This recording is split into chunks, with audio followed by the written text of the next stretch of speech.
And he's going to take a look at the best practices, what they've seen for control technique inspections, and what's coming in the future as well. So I'm going to jump out of this screen sharing, and then we will welcome Chris in, and he can take it away. Also, if you have any questions as well, feel free. There are buttons on the bottom. Chris will answer them as they come in too. So raise your hand, jump into the chat feature, and Fred Wismer is also on this call, and we'll be monitoring those, and we'll jump in and see if Chris can answer some of your questions. Chris, take it away. All right, welcome everybody. Thanks for having me here. This is the presentation I was going to give at the spring conference. So I was ready and able to give this, which is kind of convenient for everybody. And I'm just going to start in on my my talk. So I am a land surveyor. I work for ODOT at the headquarters level in our engineering and technical services branch, which is new in the last couple months, so it's a tongue twister for me as well. I used to work at a city, I used to work at a county, so I totally know what APWA is all about and what you guys and gals are all doing and up to. You're kind of my people where I came from, so I totally get it. My job at ODOT is working at the headquarters level with new technology, surveying tools, anything high tech that is coming or that we should already be involved with to kind of keep us on the leading edge, maybe not the cutting edge, but the leading edge. So it's been very interesting to watch machine control come as fast as it has in the last 10 years. And now I'm able to do something about it and make sure that ODOT is ready. So we're going to talk about a lot of different things about machine control, but we're going to start in the beginning and talk about why it's a thing. As design is becoming more and more digital and complicated, and there's so many more pieces in the designs we're making, the paper plans just don't show enough of it. They're not as useful as they used to be, and you can miss a lot of important parts if you just go by the paper. And everybody's doing it in CAD software. All the designs are in CAD, and then we flatten them out and print them on paper and give them to the contractor and hope that it all works. It's kind of silly to flatten out all that work that you modeled and you created to make paper. So it's a big change. And then the other change is the contractors have all adopted automated machine guidance or machine control, and they don't need stakes anymore, which is amazing as a surveyor to not have to go pound stakes. I've got tendonitis on my elbows to show for thousands and thousands of stakes every summer. I did the math on one project, not a very big 1 mile project. I think we pounded 6,000 stakes on that project from start of construction to the end. And now with machine control, you need very few stakes. And the contractors have adopted that on their own. Nobody's forcing them to do it. It's not being written into contracts in Oregon, as far as I know. Very few contracts and tasks require machine guidance, but they're seeing the financial benefits, so they've been ahead of the curve on us for quite a while. So it's all coming together, and as the people in the trenches and the people working on these projects, we need to know what's happening. What are the contractors doing? How does it really work? And where do we fit, and how can we make the system better? So there's not going to be a test. You can earn your PDHs, but I'm not going to have a quiz at the end for you, so don't worry about that. I hope it's enjoyable. Hope everybody learned something. And if you do have questions, please put them in the chat, and I will try to get to them in line with the presentation, or we'll get them all wrapped up at the end. So this, from my perspective as the owner, as ODOT, we're driving all this by our design. We're doing this amazing 3D design work. We're modeling everything out.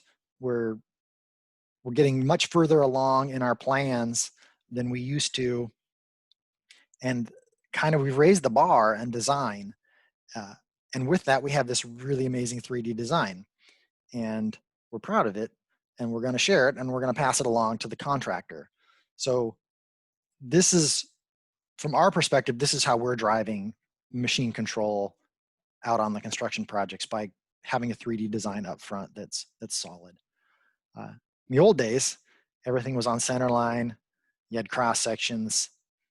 You'd have a 2D map and some profiles, but you didn't really know what was happening in between those points. You had paper plans and specs, and at best, the plans were 75% complete. The rest was just, it was intended to be finished in the field, intended to work it out on the grade, on site. And that was effective for a long time. But we're seeing contractors with newer and newer employees. They don't all know how to field fit and match. If the machine control equipment doesn't work right, they don't have a fallback. The experts have retired. The people that could blade and grade by eye and feel, they're not out there anymore. So we have to kind of adapt on what we're delivering for our plans, and 75% might not be enough. So today, I think we've really stepped it up at ODOT anyway, and the contractors that or the consultants we hire are as competent or better at a lot of this in the 3D modeling and the 3D design side. So now we have all this 3D data and these CAD models, and it's all geospatially correct, and we can pass along these digital files to the contractors, and they can use them. They have the equipment in their dozers. They have the expertise in their offices to take your 3D design and apply it to the ground with their machines. And I've got a little asterisk there for 2.5D. We're still not working with true 3D where all the points are there and the whole surface is like a solid. We still have data points and we interpret between them, but they're way closer. They're not on 50-foot cross sections. We might be at 5-foot intervals. And our plans are 90% complete or better. We can't have a lot of gaps and breaks and field fit when the whole terrain model is intended to be loaded into a piece of equipment. The dozer will do what you tell it to do. If you're driving the dozer and you get to the edge of the model, it lifts the blade up and quits pushing dirt. If there's a 6-inch jog in your model in the middle, you'll get a 6-inch jog out of the dozer. It will slam the blade up when it hits that error or break in your model. And so you got to blend those areas. You got to fit things together better.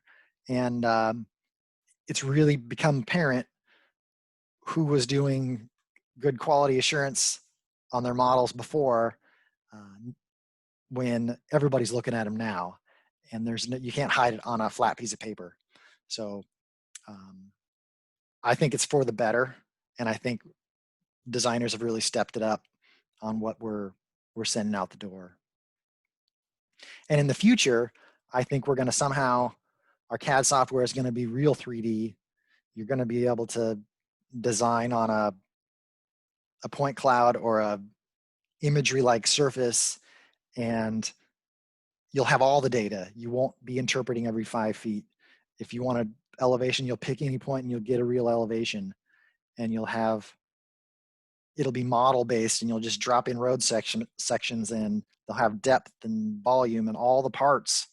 And I think that's the future, but the software's not there, and I don't know when it's going to be there, so I don't have some magic wand or know the future. But I think somewhere down the line, you're gonna you're going to be designing these roads in a different way, and the product will look different.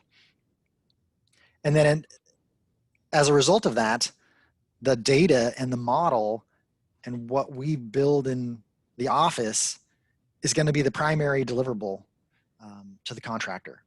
The plans and the paper will be secondary.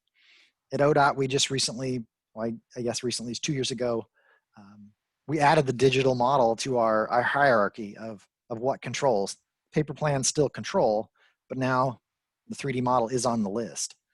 And I've heard of some states in some areas where they're moving that 3D model up above the plans, and what the 3D model says holds over the paper. And some are trying to go without paper, and with some varying levels of success. I don't think the industry is ready for paperless yet, but someday we'll be there, and everybody will just have it on their smartphone, and the dozers will just drive around on their own. We have our first question, Chris. This Sure. comes from James Anspach. So he asked, so are we at the point where we are loading the underground uncertain utility data into the machine from the design plans and from a survey of the 811 marks for extra safety, or are we ignoring one or the other data set? I think I was just baited on that question. I feel like Jim knows the answer to this. No, we're not. I'm not seeing the contractors load that data in there.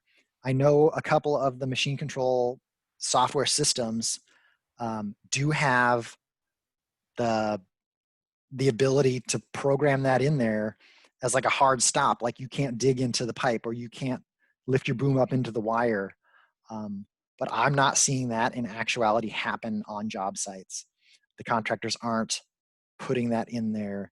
They're not that advanced yet. And the plans we're delivering at ODOT anyway don't have a lot of the 3D underground modeled. It is still a line. It's at depth. It's in the 3D location, but it is not a pipe. It's not a solid pipe. It doesn't have all the things you need to pass it through to the equipment to use the safety checks that they've built into it. But long term, I think that is going to be a thing. You're going to be able to put the whole model in there, not just the dirt, not just the line strengths to control the edge of your pavement or your grinding. You're going to have the utilities in there, and they'll be coded such that if it's an existing utility, you can't dig into it unless you flip a bunch of switches and override the overrides, because the machines know where they are. They know where that bucket is, and the technology is there. I'm not seeing it, and I don't think the plans we're passing along have enough data to implement that today. So here's kind of where we'd be on an old set of paper plans. 2D, we flattened it all out. There's a bunch of call outs and notes. And we've built thousands of miles of roadway this way, and it works. But what's really going on there, and what do we really have in that? Well, we have a ton in there, and it was all in the model. And so you can separate out the different levels and put these in separately to the equipment out in the field. And these are all in 3D. They all have real locations in space. And if we keep going, you've got all the terrain and all the template layouts in there to build it and to dig it and to get it in the right location, and not just some 2D lines that a surveyor has to go stake. The equipment in the field can have these models in it, have these alignments in them, and dig and move dirt once and be more efficient and safer without surveyors and grade hops running around out in the way. But it's all in there, and those paper plans were generated from this 3D model and these alignments and these features. And what does it look like when you make it a visualization model that people can understand? I'm guessing most people on the call today can look at plans and kind of understand it. That's what we do. But But the public who pays the bills, they like visualization. They like to be able to see what it's going to look like in kind of real life. So it's all in there. And if you've designed it correctly and given the right attributes to your model, it can pop out with not much extra effort compared to 10 years ago to make a visualization that you can pass along to the public and take to public hearings and get buy-in from the customer at the end. And then our models are not just one level. It's not just finished grade. A lot of our work has complicated transitions, and you don't want to over excavate. You don't want to push the rock around twice. So if you have all the component pieces and you can load the one you want, you can do the earthwork, you can get the ag base down, and you can work all the way up to the top and not have to redo the work. And then your quantities were all correct. And it really is pretty amazing what the software is doing today. And yet a lot of times we just still make it a flat piece of paper. But this is all the front end stuff that leads to the machine control and leads to the success by the contractors. And Chris, Jim jumped back in, and he said, no, it wasn't a bait. And he also did add, now that you have more experience with UAVs, are you still finding value for creating the initial DTM from UAVs? Yes. UAVs are not the solution for everything, but they're definitely a part of the standard toolkit for surveyors and generating the 3D models of the original conditions. And they're also being used all the way through to the end of construction for monitoring, payments, all sorts of things. But there definitely is a ton of value in them. You can get a lot of data quickly at high accuracy or high enough accuracy to use for a lot of purposes. But yeah, we're seeing good results. We have a crew out today flying a construction project for site monitoring payment. So if it didn't pay, we wouldn't be doing it still. So currently we're delivering 2D paper plans still. It's the paper or PDF plans are still the deliverable. And we're passing along the 3D design files. We made them. It's a shame to lock them on somebody's desktop and not share them. And then we share all the survey control and all the survey data so anybody else can pick up that project and put that 3D design on the ground using machine control. So here's a big 3D model. This is just a tin, the triangular irregular network model. And it can be super complicated, lots of stuff going on. And I can kind of see what's happening here. It's a road with the slope. But they're not all that complicated. It can be used in town with sidewalks and curb and gutter and just a standard road. And the side slopes aren't going that far back, and it's not crazy way out there. It's being applied at all levels and all sizes of jobs. So machine guidance, that's what you came to see. Machine guidance is a visual indicator for the operator of the equipment. They have the model loaded in there.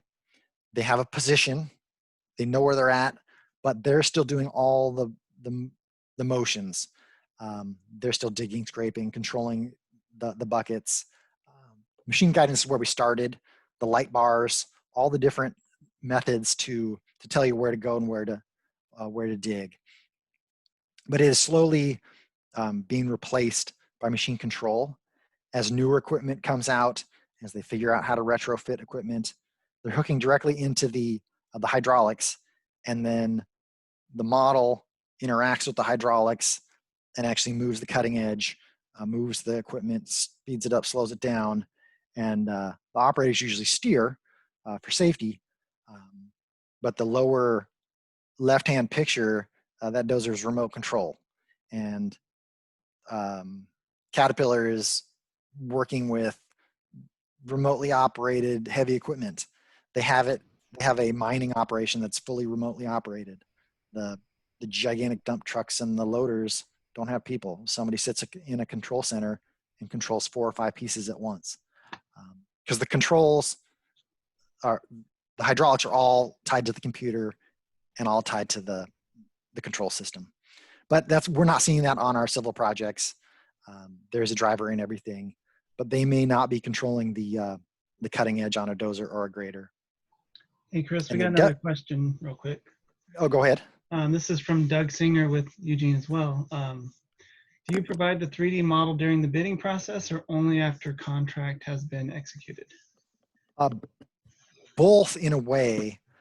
We share the kind of I'd say 85% model at bidding. And it is the bidding model. It's stamped not for construction because things will change between bid and award. So they do get a shot at that.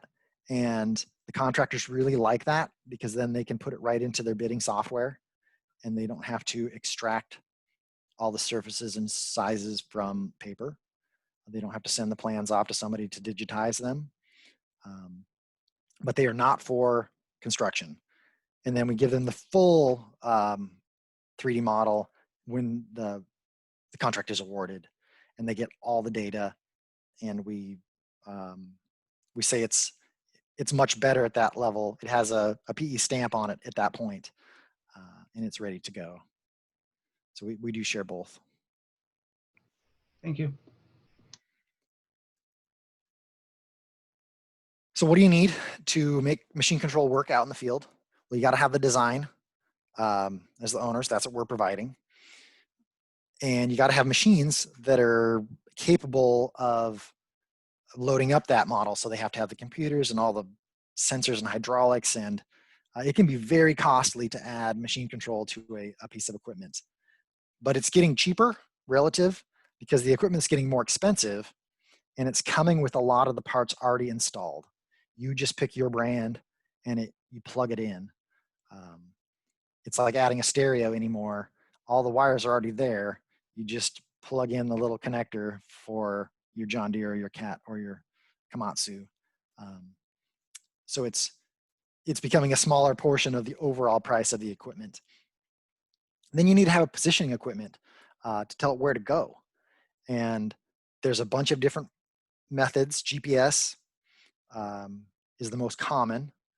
TPS, which is total station, that's next.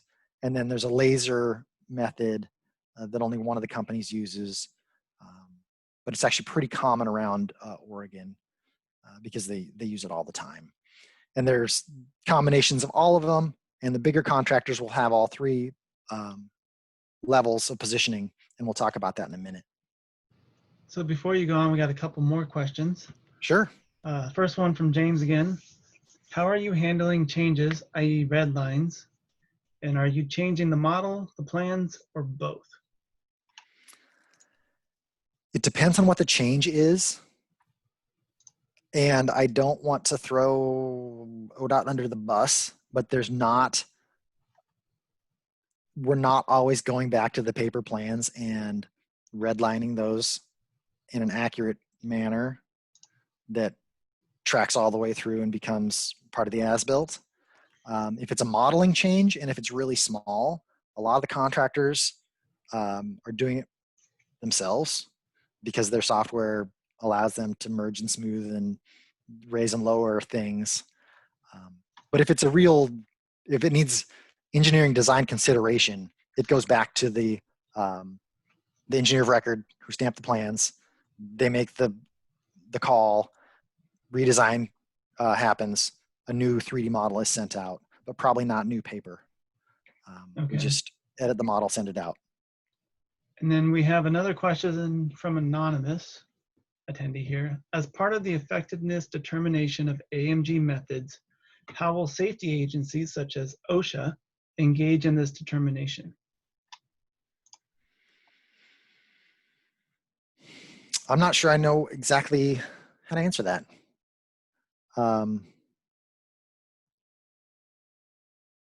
Yeah.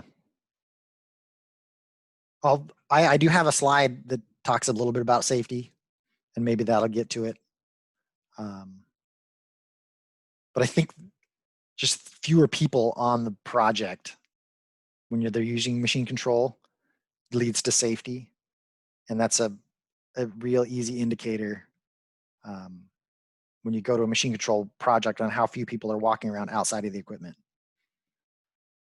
But I'll try to get a little more on that in a minute. So what does the driver see? They see a screen, either a big screen, a little screen, light bars, indicator lights, and it's telling them where they are, what they need to do, cut or fill, and what cross slope or angle they're at, and where they are on the project. And it's quite amazing. And at first I thought it would be super distracting, but I've been in one, and once you get the hang of it, it's not that big of a deal. You're still watching what you're doing, but you're not driving 40 miles an hour, you're going 3 miles an hour. So you can look at the ground and look ahead and steer and dig, and the blade is moving on its own. So it's taken some of the work away from the operator, and they're all touch screen and really easy to use. And it's pretty slick how far they've come from buzzing lights and arrow pointers. So where are we really seeing it? What are they doing on projects in your neighborhood? And they probably are using it on projects in your neighborhood, subdivisions. It's not, I would live by a subdivision that's being built right now, and they're using machine control for everything. Excavation with excavators, base rock, dirt work, finish rock, compaction, they're putting it on the rollers, milling of both asphalt and concrete paving. They use a lot of machine control to get the tolerances and the smoothness. It really pays off. If there's any type of smoothness bonus available, they're going to throw some money at it to get it. And one of the easiest ways is to use machine control to get it smooth in the first place. So then positioning equipment, you've got to have your stuff positioned. So they're using the robotic total stations, they're using the GPS, they're using the laser system, and they all have their pluses and minuses, and we'll quickly hit all those. So GPS, probably the simplest. They put the GPS units on the machine, they tie it all together, and you can go a long ways, you can do a lot of work, but you need a base station to get your exact survey grade accuracies. So there's going to be a base station on site, and somebody's got to maintain that and put that up every morning. But then there's some limits. GPS is only so accurate. Horizontally, it's pretty good, but vertically, it's twice as bad. It's just the way the system works. If you could just get one satellite to project through the Earth, those two numbers would be the same, but we can't see through the Earth. So we're stuck with all of our calculations coming from one direction. So your error is not as good in the vertical. And it doesn't work if there's a ton of trees. It doesn't work in canyons, urban canyons between buildings. And it just doesn't work well enough for a lot of finish work. So concrete paving, final course of base rock might not be good enough, or the finish rock, you might not get away with using GPS if the tolerances are tight enough. So then they go and they put a total station up, and there's a prism on the machine, and they're talking back and forth over radio, telling them where to go, what to do, what to adjust. And it's pretty amazing how accurate they can get with the total station. But you got to have a couple of them. So then it's costly. You got to have room to put them up. If you're traveling a great distance, you got to have more than one setup because you got to leapfrog down the road. And it's hard to have that much equipment set up on some of our skinnier projects without them walking over each other. So here's a concrete paver with multiple robotic total stations set up. It's telling you the paver where to go, And it's also talking to the grade checker on the ground to make sure things are actually working correctly. So it's not uncommon to see 3, 4, 5 total stations set up on a big concrete paving job. But they're accurate. 200s is not unheard of. And it's repeatable. If they've done their work, you can do it again and again. But on busy job sites where you lose line of sight, the material delivery truck always parks in front of the total station. I think it's a survey fact of life that if you've set up somewhere, dump truck's going to come and park between you and what you need to see. And you need a lot of total stations, and they're not cheap. Those Trimble S6s on the previous screen are about $20,000 a piece or more. And then all the accessories that go with it, you quickly have $100,000 worth of survey equipment, and you haven't put down any material. And then there's hybrid systems that involve GPS and a laser. And it goes right on the machine. You can put it on graders, dozers, pavers, grinders, whatever, but it's a laser and not a total station. But it's a fan laser, so it covers a whole range. They get about 60 feet of vertical out of one of these, and they're great because they are super accurate. I chased one around one night that was doing some grinding. We had a big 3D grinding project going where they had to re-slope the road for new cross slopes, and they were changing where the crown was going to be. It was very complicated, and doing it the old way would have taken all day, and they would have been out there painting marks on the ground and trying to grind. And of course it was at night, so you couldn't see. They loaded the model into the grinder, set up the laser system, and I was checking them with the total station, and I was within 100th. They were within 100th of the model all night long. There was one spot where they were off because the model stopped. Like we hadn't given them the model out, like all the way to the edge of the pavement.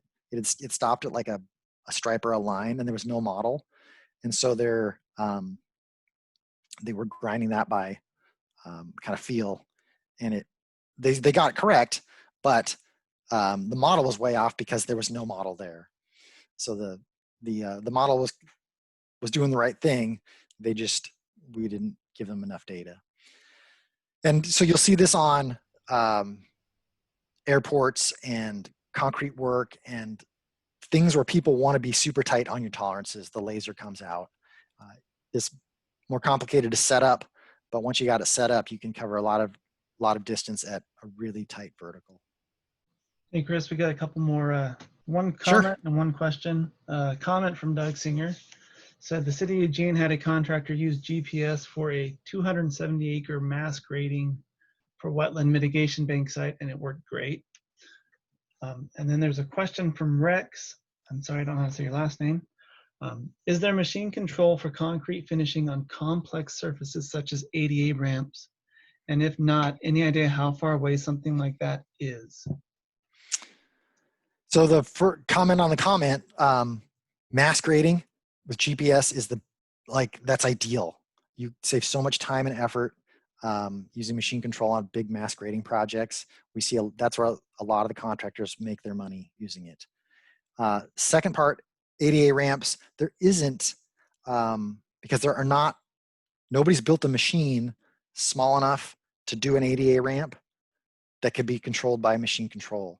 But what they're doing, what I've seen is they're prefabricating the ramps in a factory where they can just control all the tolerances, and then you somehow set the ramp in with a little crane. So that's the interim step, I think, until there's a machine that can do it for you out in the field. So who's using it? Everybody. The first people in Oregon to do it were not a big company. It was a 2-person operation, a mom and pop, and not kidding. It was husband and wife. They had like 2 pieces of equipment. They bought the first machine control equipment 25 years ago. But now everybody uses it. The big companies, the little companies, the medium-sized companies, you'll see it on your residential subdivisions. You'll see it on in-town projects. You'll see it everywhere. And you almost can't go to an ODOT project now without seeing machine control in some fashion or another. It's being used on jobs where the owners are providing the 3D model, and it's being used on jobs where their contractors make their own. They still have the software to digitize the paper plans. They put it in, they apply the cross sections, they look at the materials, they decide how they're going to build it, and they can come up with their own 3D models and data. It's really, they're saving time and money. That's why they're doing it. Another question, Chris. Sure. This is from Jeanette DeCastro. What has the feedback been from ODOT's field inspectors on projects using machine control? Have there been instances where things went sideways and staking could have caught it? And also, have there been debates on payment if the model was in question? Okay, I'm writing these down. Feedback from inspectors. Yep, I got them. So the inspectors at first hated it because they had no way to check it. And this is ODOT specific. I'm not sure about other inspectors, but we agency-wide, we went to providing GPS to our inspectors. So they have a GPS unit now, and they can go out and follow around the project. And so buy-in went way up. And there's also been a huge loss of like institutional knowledge about surveying on our inspectors. You used to survey in the winter and inspect in the summer, and they knew what was happening. But I bet 80% of my inspectors I work with don't know anything about surveying, so they weren't able to read the stakes anyway, or check the stakes, or check the grade using the stakes. So they were blind, yes, when we didn't have stakes, but they weren't using the stakes anyway, if that makes sense. Errors, I have a whole section on that, and I'll grab that later. And payment, right or wrong, the contractors don't argue with the model. The contractors don't argue with the GPS gear. When we measure stuff and we use any type of technology other than a wheel or a tape, they're like, well, it must be right. So if you show up with the GPS and you show up with the survey equipment to make a measurement, they don't argue. And we don't have a lot of claims on quantities from the model because they catch it before it gets too far usually. So we're not seeing them at the end where I can track them at headquarters level. They get them in the field, but sometimes our models have been wrong, or the sites have changed between initial survey and design and building. More material was there or less material was there by a significant amount, and then they either have to move more dirt or bring in material, and then they argue about that. But it's not usually been because the models were wrong. It's something changed. And we got another question from Ryan Kilgren. Does ODOT bid with performance criteria conforming to tolerances or types of machine control? And is machine control an ODOT bid item? We've only had machine control as a bid item a couple times, and it was a super special. If you know our special provisions, it was not even in the boilerplate special provisions. It was a made up on the spot, made up for the contract special provision to add it. But we do performance, so you don't have to use it. And that's the only reason I think it's happening out there. Had we forced them into using machine control, the industry might have pushed back, but nobody pushed back because we didn't mandate it. We just kind of ratcheted down the tolerances, and the machine control equipment got cheap enough that it paid to do it themselves. But we've spec'd it on 3D milling and compaction, where we said you will use a machine control product that can provide these kind of accuracies. But we haven't done it for earthwork or anything else yet. We just have tight tolerances, and to get there, the fastest way is to use machine control. And we had two more pop in while you were answering that. You're definitely taking the cap for most questions so far on any Oh, of these good, good. That means people are listening. They're both from anonymous. The first one is, does the machine control report back any deviation in the model, or do you rely on inspectors? And then 2, how often per project are you flying your UAV for payment? Or is it just once at the end? So the equipment does generate like a tolerance or accuracy or how close it hit report, but the contractors aren't sharing that with us. So we go out there and we take spot measurements to check the model after they're done. So once they say they're done, they've moved the dirt, put the rock, whatever they're going to do, we go make measurements and compare it against our own model. And we don't really care what their machine said. We just check it independently. And then the other question was on UAVs and frequency. It really depends on the project. Some projects get it once at the very end. Some projects get it monthly. It really depends on what the project is, and some don't use it at all. It doesn't pay to send a crew out to fly it. But it's very, very project specific. And a lot of our projects you can't fly a UAV on. They're in town. They're over people. You can't get in the airspace due to other restrictions. So it is not the ultimate solution yet. And you had one more pop in from Ryan Kilgren again. Does Okay. ODOT provide a matrix for tolerances that aligns with the tolerance criterion / types of machine control methodologies that you mentioned on your slides? No. Each material and each bid item has a tolerance in the big book, but we don't correlate that anywhere to a type of equipment. But we tried to make we were conscious when we went from fractional tolerances a couple years ago to decimal, because that's how people are measuring things with survey today, decimal feet. We went all to decimal feet, or tried to, in places where you'd be comparing it to a 3D model using survey equipment or machine control. And we tried to kind of lump them together. So you could probably do all that work with GPS. And you could probably do all this other work with a total station or a laser. So we tried not to put things right on the line, or make it so complicated that you couldn't use anything. Like, you're never going to get that tolerance if you use the equipment that's available. So we were conscious of that, but there's not a matrix. I hope that answers the question.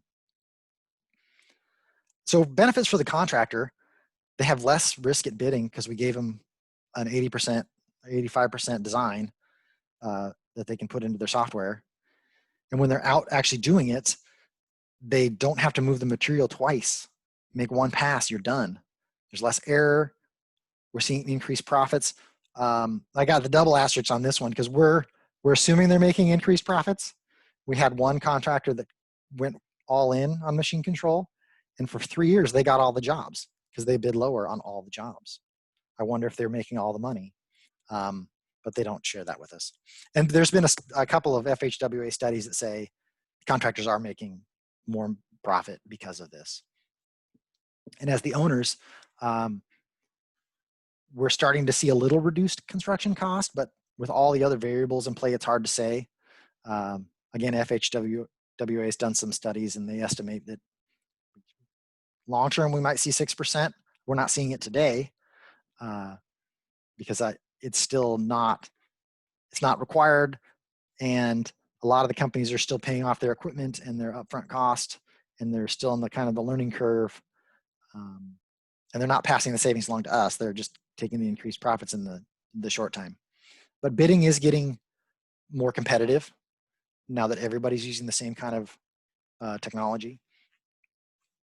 And we're getting what we paid for. We're getting the design we designed, and we can check it because we can go measure it. And by moving the material fewer times, by not over excavating, the math says we should have better quality and we should get longer life out of our roadway. And things are faster for sure. The Woodburn interchange on I-5 was a whole year faster by using machine control and some fancy planning software. They shaved a whole year off the construction timeline. And it's safer if you're out there fewer hours a day, fewer weeks, fewer months. Motoring public is not having to drive around a construction project for as long. And there's fewer workers checking grade, surveying, pounding hubs, and you eliminate chances for injury, error, accident by just removing the people and removing the amount of exposure they have. And so you can, I suppose you can get quantities better.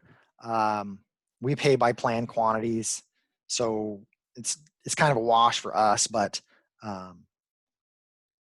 if you designed it to have a certain amount of quantities and they're building it using that same model, you should get pretty close to the quantities you designed and are paying for.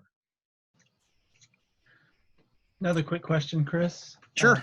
This is from James again. Do you see any issues with the new 2022 data? Although that's probably pushed back, but yep. Any issues with that? Not yet. It's going to be a challenge the first couple years. It just like any change in surveying or geospatial talking, not everybody's going to know what's going on, and some people are going to be stuck in the old system, and some people are going to be on the new system. But we've faced this before when ODOT went to all of our low distortion projection systems for mapping, and people didn't get it, they didn't understand it, they wanted to force it into the old system, but 10 years in, it's standard, everybody does it. So the next wave of geospatial datums, I think we're going to have the same problem, but we'll get through it. So this is from a survey that Western Federal Lands did. Western Federal Lands does all the national parks and all the really cool federal projects. They're like a DOT, but for federal properties. And they asked all their contractors, like, what are you saving money? How do you save money using this 3D model and machine control? And they're all saving money by directly with the machine control and by not staking anything. So you get rid of surveying and you increase your performance by using machine control, you save a ton of money. And slope staking got called out especially. Nobody slope stakes anymore. They just put it into the equipment and it does it for you. And that's a very costly, time-consuming process that you don't have to do. So this is where they're saving their money as the contractors. So what can go wrong? This is the errors that was asked about. We've seen it all. You can set it up wrong. Your GPS can be all wrong. You can localize. You can calibrate your equipment wrong. The blades are all designed to wear off on all of this heavy equipment. And if you don't account for the blade wearing off throughout the week, throughout the month, all your elevations will be off. It thinks it's pushing the gravel to a certain level, but it's not, because of the blade's a tenth off because you've worn it out. And then if the repairman comes overnight and puts a new bottom of the blade on, and you don't calibrate for that the next morning, everything's going to be off the wrong direction. We've had wrong files and versioning. People have loaded in the bidding plans and not the true design plans at the end. And then operators can just mess it up. They can lower the whole surface with a push of the button. And people have tried to use it in bad locations, and people have just had bad luck. They broke something physically went wrong. And on our real projects, Chris, before you go any further, I got one more question here. Yep. This one also from James, do you see a loss of bidding from smaller contractors who may not be able to afford the upfront cost of new construction and survey equipment? The way ODOT construction gets bid We're not seeing the small ones go away because they kind of weren't there to start with. They end up being a subcontractor, and then we don't really control that. But we did see a couple years where only the biggest, baddest contractors with machine control were getting all the jobs. But there's kind of a level of prime subcontractor that hasn't really changed. They're all the same players today. And then the subs come in, they come and go. And some of the subs have bought into machine control, some have not. And that's where we have a little bit of an issue when the contractor is full machine control and the sub they have is not. And then there's a survey component that has to happen. And we as ODOT don't have to do anything, but there's some work to be done to make sure the subs can do their part of the job. So real problems we've had, they put the wrong model in the machine. They put the bidding plans in and not the plans we gave them at award. They didn't have all the models loaded. We do everything in segments and little pieces, and they built a whole project using the model, and it stopped at a certain line on the ground. And they didn't catch it that they were missing a whole section of surface, like they were supposed to make the road another 100 feet, until the fencing contractor, who used a wheel and a tape, rolls out there and says, I'm supposed to be putting in 1,700 feet of fence. I'm 100 feet short. You know, you guys, I need to put another 100 feet of fence in here. Guys, you're paying for me for that. And that's when they figured out that they'd missed one whole segment of the model and nobody saw it because all the equipment just went to the end and stopped working and said, well, that must be the end. We've had the wrong kind of data. The big concrete pavers, they like single lines. They like a string line. And we put in a super complicated DTM model, and it didn't know what to do with all the lines and data and trying to smooth these triangles when it just needed 2 lines on each side to run its screed. And then there's always poor survey control. Always blame the surveyors. If it's not right, the survey was bad. And sometimes it is. It has been run over. It's been damaged. It's not. It wasn't intended to be used as primary control in the first place, or it was just sloppy and nobody checked it. We've built in some checks and balances for almost all these since these issues have come up. And now that we're giving the contractors our control, we check it right before we give it to them. It's in the process. If you don't calibrate your equipment after you change it, that's not good. People have had bad equipment. They've swapped antennas or swapped parts from one machine to another and threw all the calibrations off or put their antenna on the wrong location. Things change, and that's almost all of these are due to lack of experience. You can tell right away how a project's going to go just by how they unload their equipment and how they do their calibrations and their checks, and what they're worried about shows right away. And if the machine control vendor is there to help them get set up and going, that may be a good sign that they're taking instructions, but it may be a bad sign that they're brand new at this. So a lot of these issues come up that way. So what do you watch for? We've got another question, sure, Chris, real quick. James asked, under FOIA, Freedom of Information, are you obligated to furnish the model upon request, or can you strip out some of that data? I think we'd have to give them the model. I can't think of unless the data in the model was asked to be protected by the person that we got it from, we are going to give them the whole thing.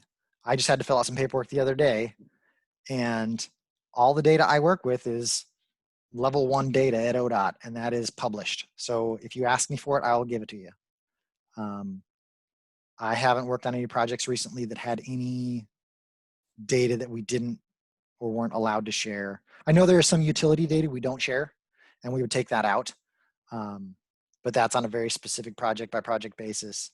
But our models and our DTMs, the bidding stuff is all published to the internet already. And then the stuff at award, if a third party wanted it, all they'd have to do is fill out the paperwork and we'd probably have to give it to them.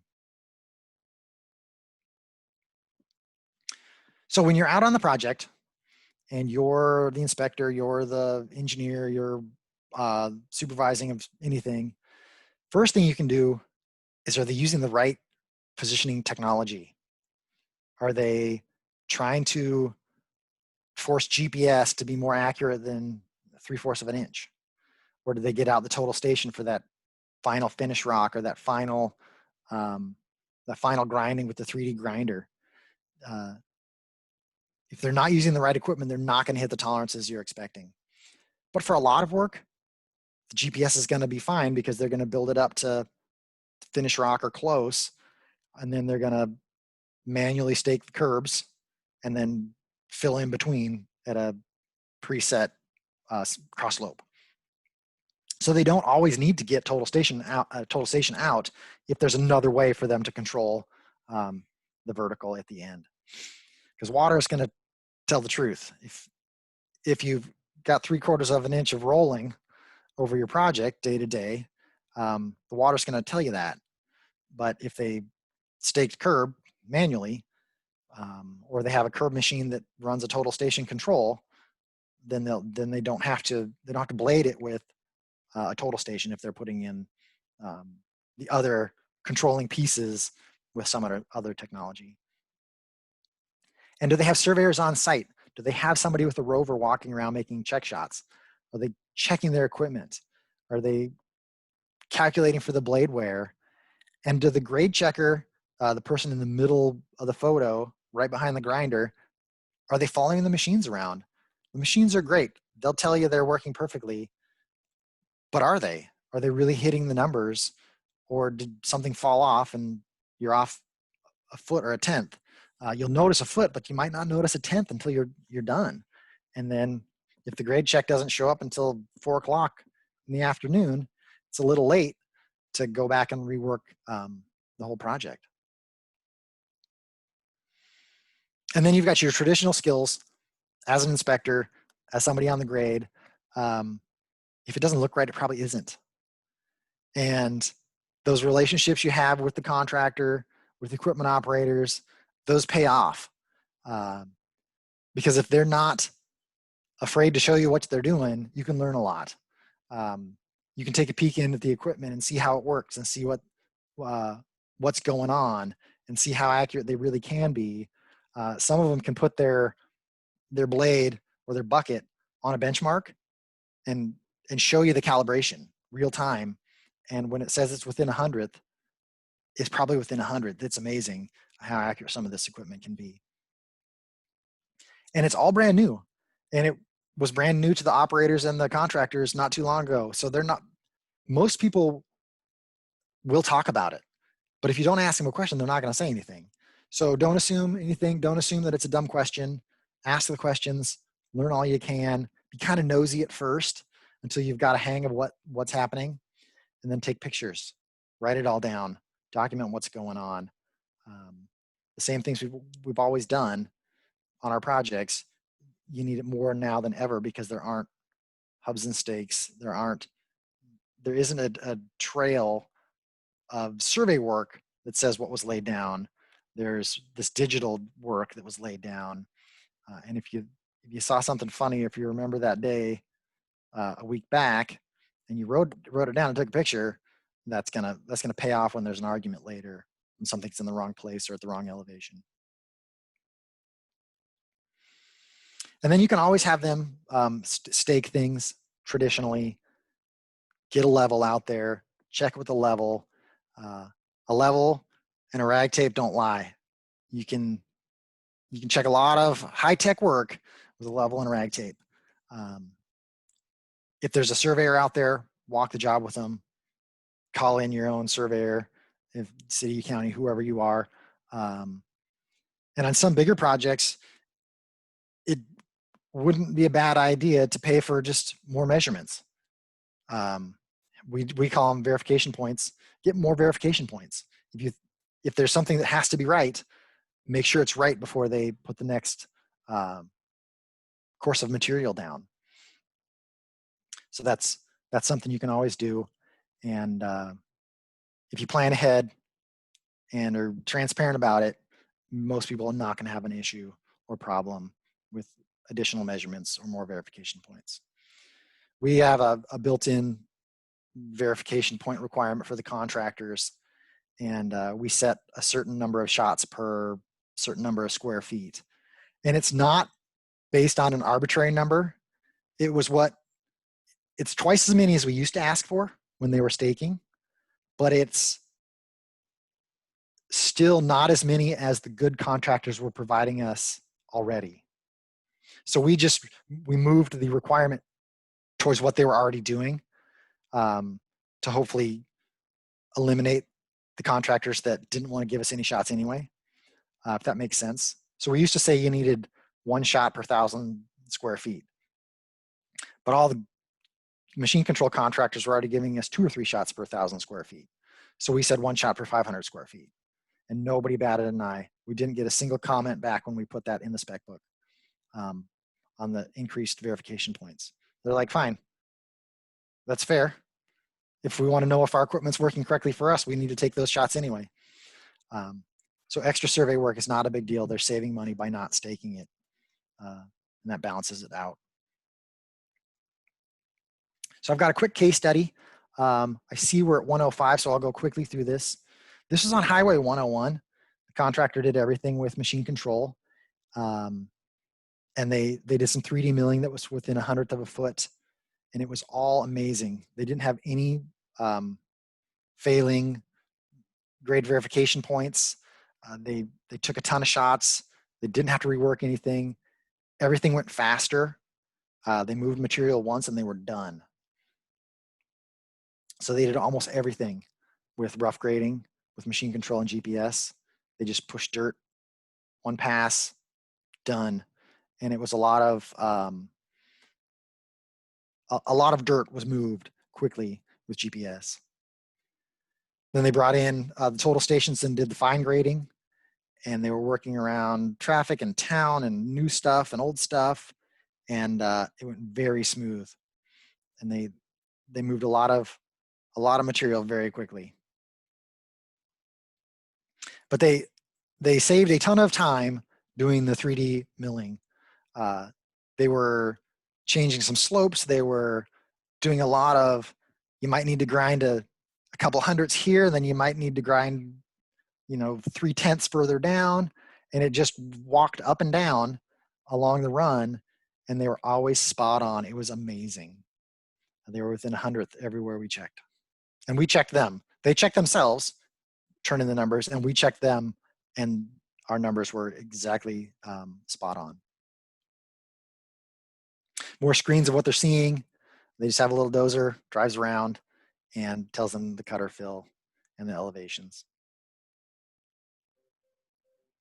I'm hoping this video plays. Is everybody seeing it without too much lag? This is that little shopping center on 101 in Lincoln City. And they did this whole project in like 2.5 days. All the shop owners agreed to close for like their slowest day of the week. So like a Tuesday, Wednesday, Thursday. And they started and they were done in 2 days overnight. They worked 24 hours a day to get it done, but it was all machine control. So the surveyor out there is just checking things. They're not staking anything.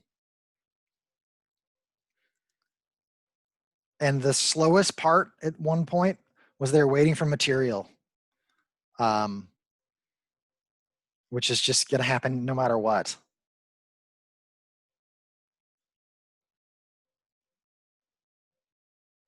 And you can see the robotic total station in the middle of the project just spinning and spinning and going, and there hasn't been a surveyor there for hours at the total station. Of course, it had to rain in the middle of the project. We've got a super tight timeline. You want to pave, it rains. It's Oregon.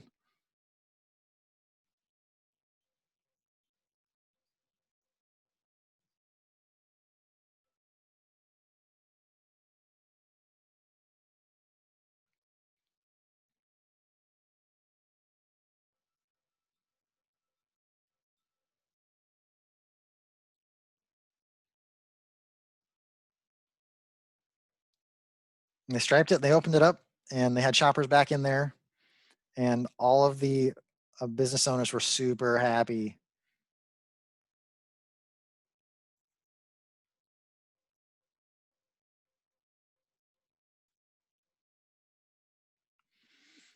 And that's my presentation. I think we have quite a few minutes left for questions.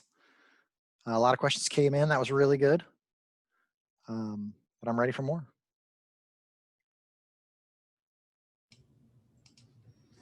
I love it. Never enough questions. We've got 18 officially answered. So nice job, Chris. And that video was really cool as well to see that. We've got Ryan Kilgren. He's in the hot seat now. He asks, was the painting machine controlled as well on the Lincoln City job? It's not. You can get them, but I've not seen one in actual production use in Oregon. They had a demo out, and the technology exists, but I haven't seen anybody use them.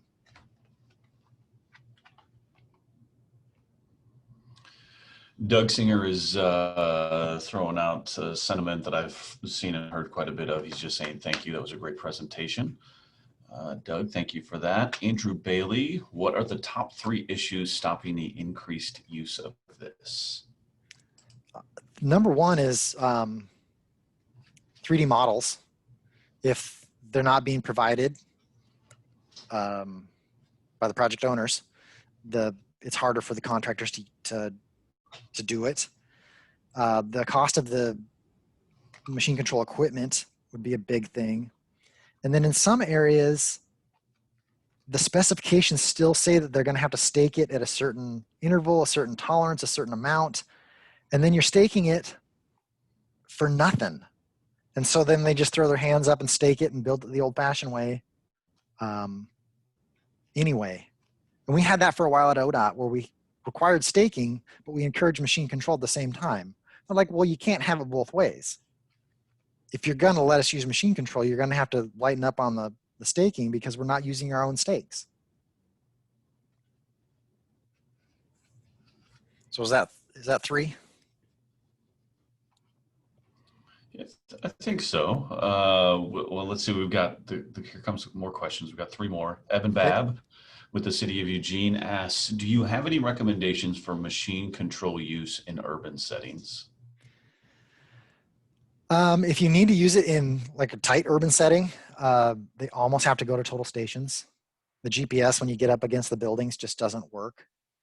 GPS is great, like when you're out in the street, but it's not going to get you there when you're up against the buildings.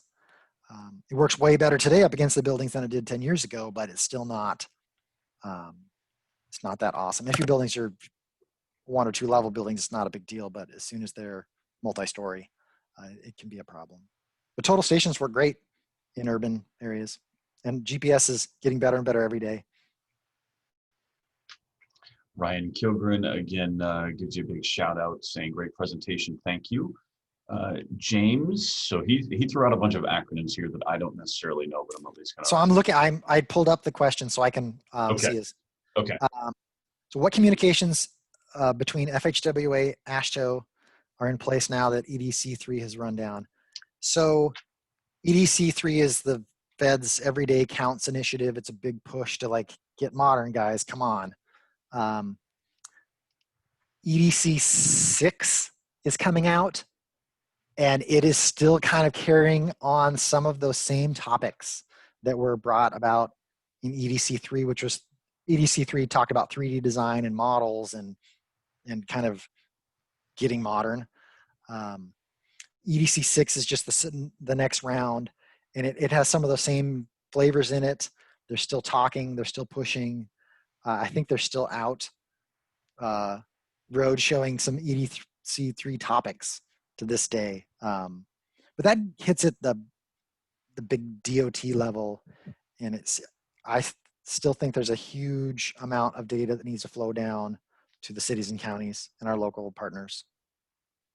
And I don't know who's pushing that. I don't know how that's transferring down.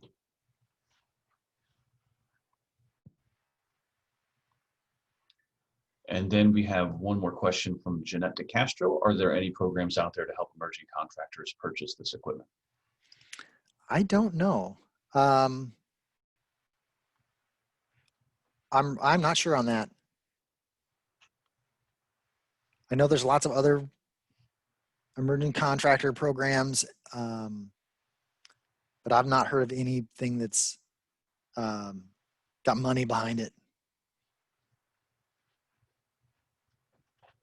I would be happy to show that video again at the end. Another anonymous question was, when do machines finally take over everything? I think we all kind of wondered that at this point. Yeah. I don't know. I think it's a long way away for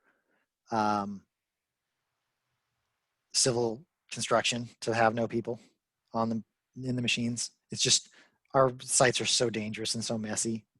You can't put up a fence like you can around a mining pit and keep people out.